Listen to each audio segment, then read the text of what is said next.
मैं धन्यवाद करता हूं जो इस लोकसभा चुनाव अभियान के दौरान आप लोगों ने हमारे इलाके की आवाज को पूरे देश के कोने कोने तक पहुंचाने का काम किया और उसकी वजह से हमारे इलाके की पहचान पूरे देश के अंदर दिखाई दी। और जो लोकसभा चुनाव की तैयारी हम पिछले 2 साल से कर रहे थे और टिकट ना मिलने के एवज में जो इलाके के लोगों की पंचायत 29 तारीख को झाड़सैतली गांव में हुई थी, तो उसके बाबत आज आपके माध्यम से हम अपने लोकसभा चुनाव क्षेत्र के लोगों को, प्रदेश के लोगों को ये कहने के लिए यहाँ इकट्ठा हुए हैं कि जैसा पंचायत का ये आदेश था कि एक तो हमें आजाद उम्मीदवार का चुनाव नहीं लड़ना है, और दूसरा जो पंचायत का आदेश था कि भी इलाके की 36 बिरादरियों की तरफ से और हाई कमांड को ये अवगत कराया जाए कि भी अगर कोई गुंजाइश हो सकती है तो टिकट को के ऊपर पुनर्विचार किया जाए और टिकट करण दलाल को दोबारा से दी जाए।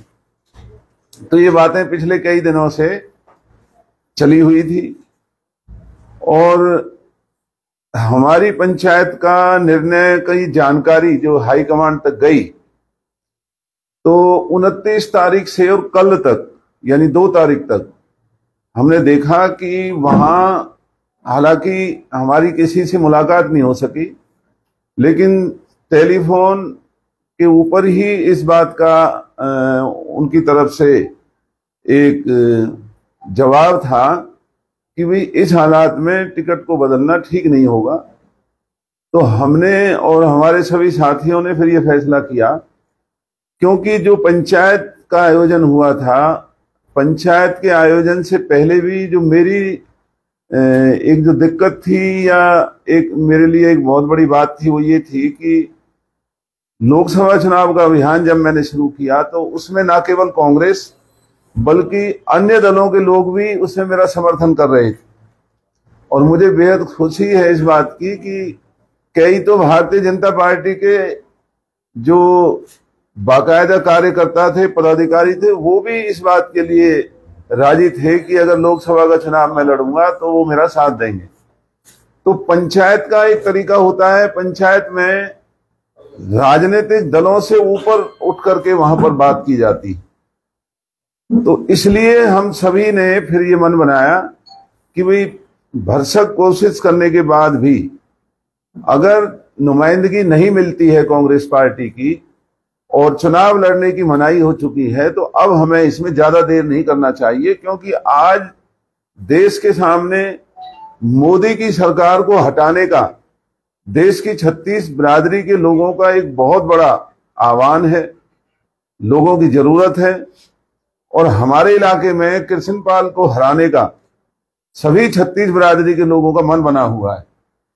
तो हमारी छोटी सी भूल, हम अपने निजी स्वार्थ में इलाके के हितों को कुर्बान नहीं कर सकते। हमारे हितों से बड़े प्रदेश के हित हैं, हमारे इलाके के हित हैं। इलाके ने हर तरीके से मुझे सर आंखों पर बैठा करके रखा और मैं तमाम इलाके के 36 बिरादरी के लोगों का धन्यवाद करता हूं, जिन्होंने पिछले 2 साल से मुझे लोकसभा के चुनाव के लिए जो उत्साहवर्धक जो साथ दिया, लोगों ने हर तरीके से मेरा समर्थन किया। मैं उसके लिए इलाके के सभी लोगों का एहसानमंद हूं, पंचायत के सभी माननीय पंचों का, और इतनी कड़ाके की सर्दी में इतनी भारी भीड़ लेकर के जो पंचायत ने मुझे आशीर्वाद दिया, समर्थन किया, उसका भी मैं धन्यवाद करता हूं। लेकिन अब वक्त आ गया है कि हम अपनी निजी राजनीति ना करके हम अपने इलाके की भावनाओं की कदर करते हुए कांग्रेस पार्टी को मजबूत करने का काम करें।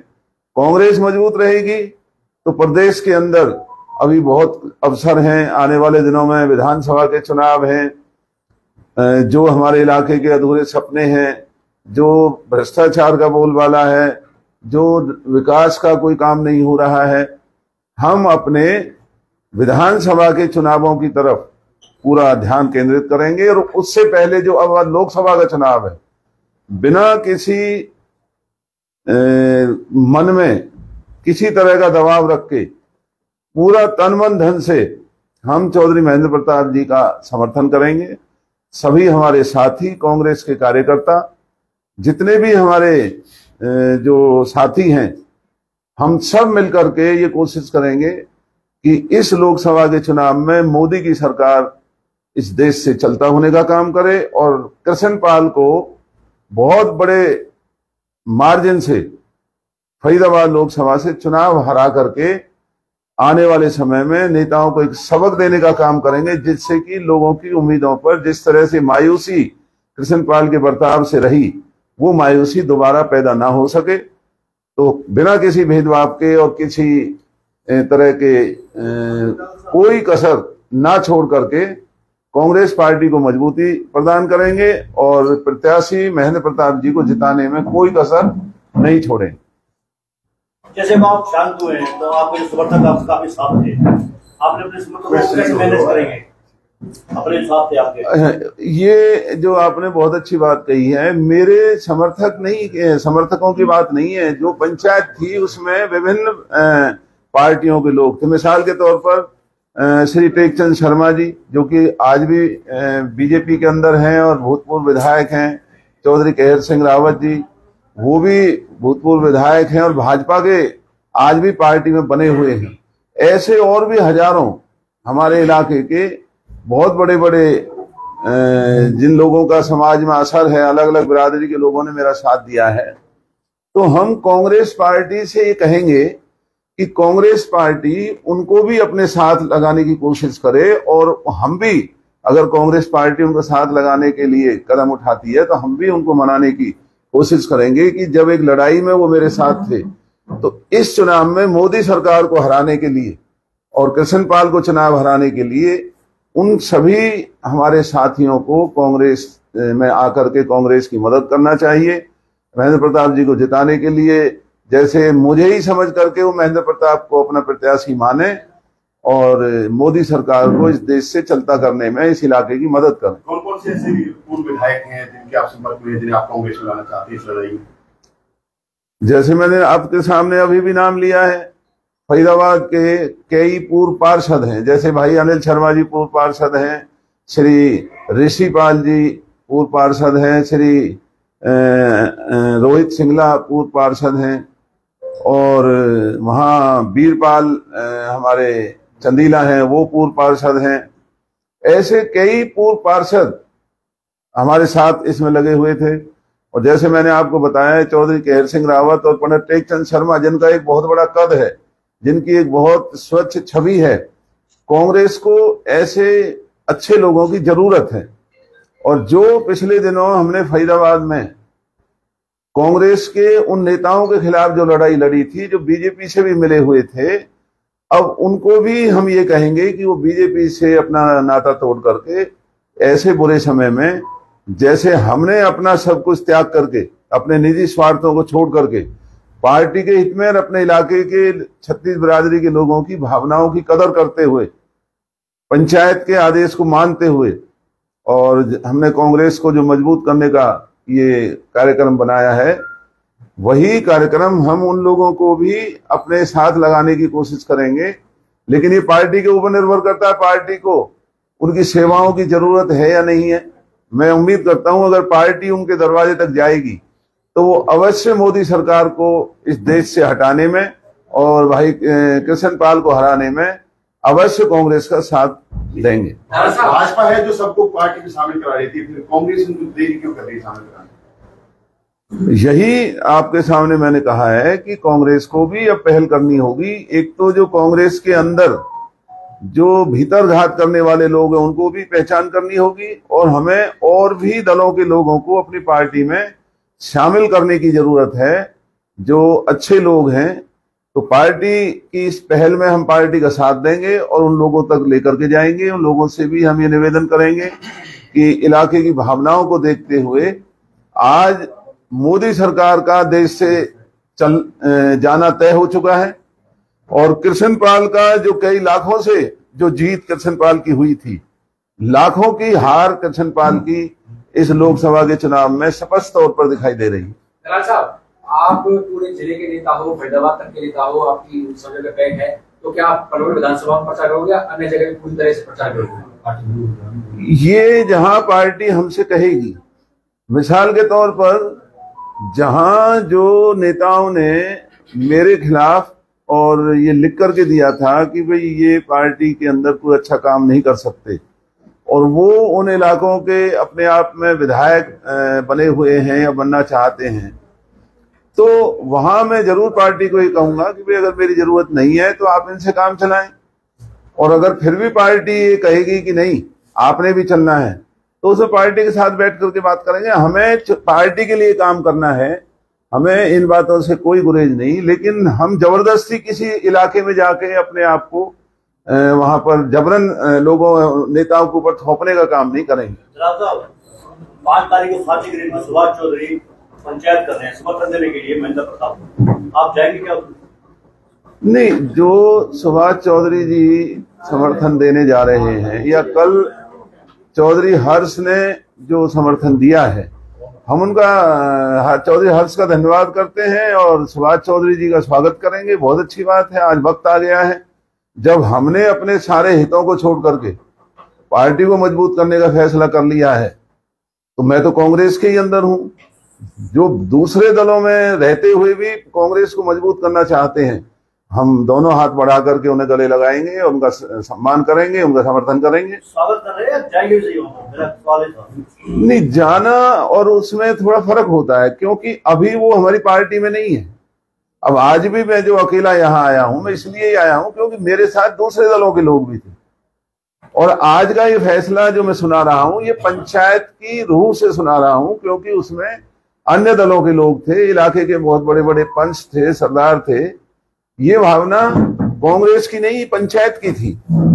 तो इसलिए उनका फैसला जब वो कर आएंगे तो हम उनका स्वागत करेंगे। दलाल साहब, कृष्णपाल जी कह रहे हैं कि वो 10 लाख से जीतेंगे। आपने कई चुनाव लड़े कई साल से राजनीति में, तो आपको क्या लगता है माहौल देख कितने वो जीतेंगे 10 लाख से या कितने से हारेंगे वो? देखिए, ये आज चौहान साहब स्पष्ट तौर पर मोदी के खिलाफ, मोदी की जो 10 साल की इस देश के अंदर जो सरकार की जातियां रही, जो जाति और धर्म के नाम पर लोगों को लूटने का जो अभियान चला, वो नफरत मोदी सरकार के खिलाफ है। जो कृष्णपाल जी ने 10 साल मंत्री होते हुए लोगों के हितों को नजरअंदाज किया, न रोजगार की कोई बात की, न तरक्की की बात की, भ्रष्टाचार का बोलबाला रहा, जाति धर्म और उनमें बांटने की जो शरारत हुई, इसलिए कृष्णपाल जी लाखों वोटों से हारने जा रहे हैं। वो जो जीतने का दावा करे बहुत दूर की बात। अब मोदी सरकार को देश से चलता करने का देश के 36 बिरादरी के लोगों ने मन बना लिया है। मोदी सरकार को किसी भी कीमत पर देश बर्दाश्त नहीं करने जा रहा है। कृष्णपाल जी तो उनके सामने कुछ है ही नहीं। जब मोदी जी कोई देश बर्दाश्त नहीं कर रहा तो कृष्णपाल जी की क्या ऐसी हैसियत है कि जो चुनाव के अंदर लोगों का सामना कर पाएंगे। आज देश के लोगों ने मन बना लिया है कि मोदी सरकार को चलता करना है, तो कृष्णपाल जी का लाखों से हारना तय है, कोई नहीं रोक सकता। मंत्री जी, आपने जब पंचायत की थी तो समर्थकों ने कहा था कि कमजोर प्रत्याशी को वहां से टिकट दे दिए कांग्रेस ने, और उसके लिए आपने ऊपर भी बात की, तो कितना कमजोर आप मान रहे थे आज से पहले महेंद्र प्रताप? देखिए, ये तो हमारी पार्टी का एक अंदरूनी मामला था, और उसमें सबसे बड़ी जो लोगों की बात थी वो ये थी कि कहीं पहले की तरह ये उल्हाना ना आ जाए। कृष्णपाल जी कहा करते थे मुझे वोट थोड़ी दिया है, मोदी को दिया है। चौधरी महेंद्र प्रताप जी ने लिख के दे दिया था मैंने चुनाव ही नहीं लड़ना है। तो लोगों ने ये कहा कि भी जब वो चुनाव लड़ना ही नहीं चाहते तो पार्टी से एक दफा पता करके देख लो। इसमें कमजोर या ताकतवर की बात नहीं थी, क्योंकि उन्होंने मना किया था कि मैंने चुनाव नहीं लड़ना, लिख करके भी दिया था। इस भावना को कदर करते हुए वहां ये लिखा गया था, एक कमजोर प्रत्याशी के तौर पर नहीं लिखा गया था। और आज जो मोदी सरकार की पतली हालत हो चुकी है, तो उसमें कैंडिडेट कोई भी हो, आज हालत कृष्णपाल जी की और मोदी सरकार की टाइपराइटर जैसी है। टाइपराइटर जो पुराने होते थे अब तो नए आ चुके हैं। आप ए को दबाओ या जेड को दबाओ, बीच में लगता है जाके। तो आज कोई बिरादरी, कोई वर्ग, कोई भी, सबका निशाना मोदी सरकार है। मोदी को देश से चलता करना है और कृष्ण पाल को फरीदाबाद से चलता करना है। आज उस टाइपराइटर जैसी राजनीति हमें स्पष्ट तौर पर नजर आ रही है कि चोट मोदी और कृष्ण पाल के ऊपर लगनी। हुड्डा साहब से आपकी नाराजगी हुई थी, तो नाराजगी तो हुई है नहीं हुई? नहीं, जो हुड्डा साहब की नाराजगी घरों में, परिवारों में, आपस में हुआ करती है, वो होती रहेंगी, आगे भी होती रहेंगी, खत्म होती रहेंगी। उससे चुनाव का कोई लेना देना नहीं है। ये चुनाव हमारे इलाके का चुनाव है। हमारे इलाके के दर्द में जो पिछले 10 साल से इजाफा हुआ, जो लोगों को नजरअंदाज किया, जो नौजवानों को मायूस किया, जो भ्रष्टाचार को बढ़ावा दिया, जो गैर कानूनी यहाँ पर धंधे यहाँ के विधायक और सांसदों ने किए, हमारी लड़ाई उससे है। और आज मेरे अपने हितों से बढ़कर के इलाके के हित हैं। आज अगर हमारा, जिस इलाके ने हमें 25 साल विधायक बनाया, जिस इलाके के लोगों ने पूरे हरियाणा में, इतनी बड़ी पंचायत पूरे हरियाणा में कहीं नहीं हो सकी जितनी बड़ी पंचायत हमारे इलाके ने की, तो कोई बात नहीं। अगर मुझे ये नुमाइंदगी नहीं मिलती है तो चौधरी महेंद्र प्रताप जी हमारे बुजुर्ग, हमने तो उनको पहले भी कहा था कि आप लड़ो। उन्होंने लिख करके दे करके मना किया, मैंने तब शुरुआत की थी। अगर वो पहले भी हाँ करते तो हम तो उन्हें लड़ाने के लिए पहले भी तैयार थे। आपने ईंट से ईंट बजा देनी, वो बात समाप्त हो चुकी है पूरी तरह। ईंट ईंट से ईंट बजा करके ही तो आए हैं।